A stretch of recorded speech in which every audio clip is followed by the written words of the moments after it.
बच्चों, तो given question में हमें कहा गया है कि in the reaction given below which species is called the Spectator ion, यानी कि हमें एक रिएक्शन गिवन है जो कि है ये, और हमें ये बताना है कि इस गिवन रिएक्शन में स्पेक्टेटर आयन कौन सा है।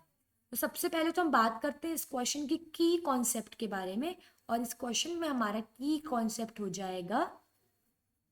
स्पेक्टेटर आयन, हो जाएगा हमारा इस क्वेश्चन में की कॉन्सेप्ट। अब स्पेक्टेटर आयन एक आयन होते हैं, यानी कि इन पे चार्ज तो प्रेजेंट होते हैं और ये रिएक्शंस में भी प्रेजेंट होते हैं, means they are present in reaction, वो रिएक्शंस में प्रेजेंट होते हैं लेकिन पार्ट नहीं ले रहे होते, यानी कि अगर होए या ना भी होए वो कोई पार्ट लेते ही नहीं है स्पेक्टेटर आयंस, यानी कि do not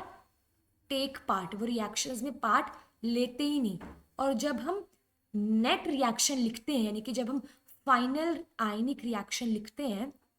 final ionic reaction लिखते टाइम हम उन स्पेक्टेटर आयंस को लिखते ही नहीं, यानी कि उनका ओमिशन कर देते हैं। जब हम फाइनल आयनिक रिएक्शन को लिखते हैं हम स्पेक्टेटर आयंस का ओमिशन कर देते हैं, यानी कि उनको ओमिट कर देते हैं, हटा देते हैं। तो वो होते हैं स्पेक्टेटर आयन जो कोई पार्ट ही नहीं ले रहे होते फॉलोइंग रिएक्शन में। तो हमें क्वेश्चन में गिवन है एक रिएक्शन जो कि है Zn plus Cu2 positive plus SO4 2 negative, जो कि हमें प्रोडक्ट दे रहा है इस साइड Zn2 पॉजिटिव, साथ में है Cu प्लस SO4 2 नेगेटिव। ये है हमारी रिएक्शन जो क्वेश्चन में गिवन है। अब जब हम देखेंगे तो Zn पे जो चार्ज है रिएक्टेंट साइड पे वो 0 है, ये चार्ज,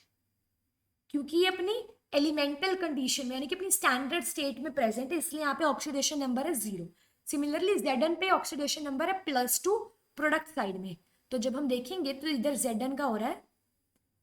ऑक्सीडेशन, इधर हो रहा है ये ऑक्सीडेशन, और यहाँ पे Zn का ऑक्सीडेशन इसीलिए हुआ क्योंकि यहाँ पे जो इलेक्ट्रॉन्स थे उनका हुआ है लूज, यानी कि लूज ऑफ इलेक्ट्रॉन्स के कारण यहाँ पे Zn का हुआ है ऑक्सीडेशन। सिमिलरली जब हम Cu के लिए देखेंगे तो Cu पे रिएक्टेंट साइड पे चार्ज है +2 और प्रोडक्ट साइड पे चार्ज हो जाएगा 0, यानी कि ऑक्सीडेशन नंबर हो जाएगा 0, क्योंकि प्रोडक्ट साइड में जो कॉपर प्रेजेंट है वो अपनी स्टैंडर्ड स्टेट में एलिमेंटल कंडीशन में प्रेजेंट है। अब यानी कि Cu का इस रिएक्शन में हो रहा है रिडक्शन,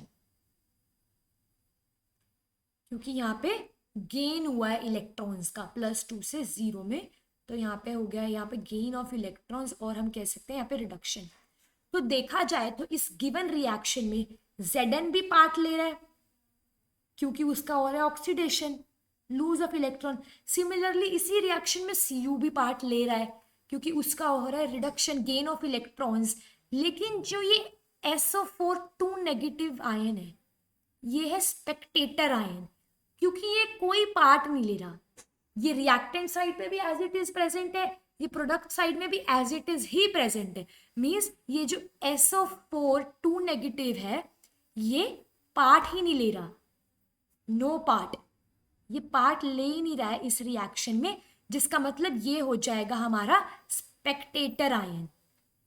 यानी कि ये प्रेजेंट तो है रिएक्शन में, इधर दिख रहा है हमें, लेकिन ये कोई पार्ट नहीं ले रहा इस रिएक्शन में, तो ये हो जाएगा हमारा इधर स्पेक्टेटर आयन। तो जब हम इधर इस रिएक्शन के लिए अपनी नेट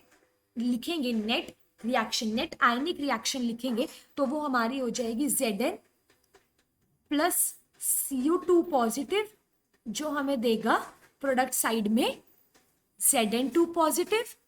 और साथ में हो जाएगा Cu, ये हो जाएगी हमारी नेट आयनिक इक्वेशन कह सकते हैं हमें, यानी कि इधर कोई जरूरत नहीं होती स्पेक्टेटर आयन को लिखने की, ये हो जाएगी हमारी नेट आयनिक इक्वेशन। तो हमें क्वेश्चन में पूछा गया था कि इस गिवन रिएक्शन में स्पेक्टेटर आयन कौन सा है, तो इस रिएक्शन में हमारा स्पेक्टेटर आयन है SO4 2 negative. Now I hope you understood this question, all the best.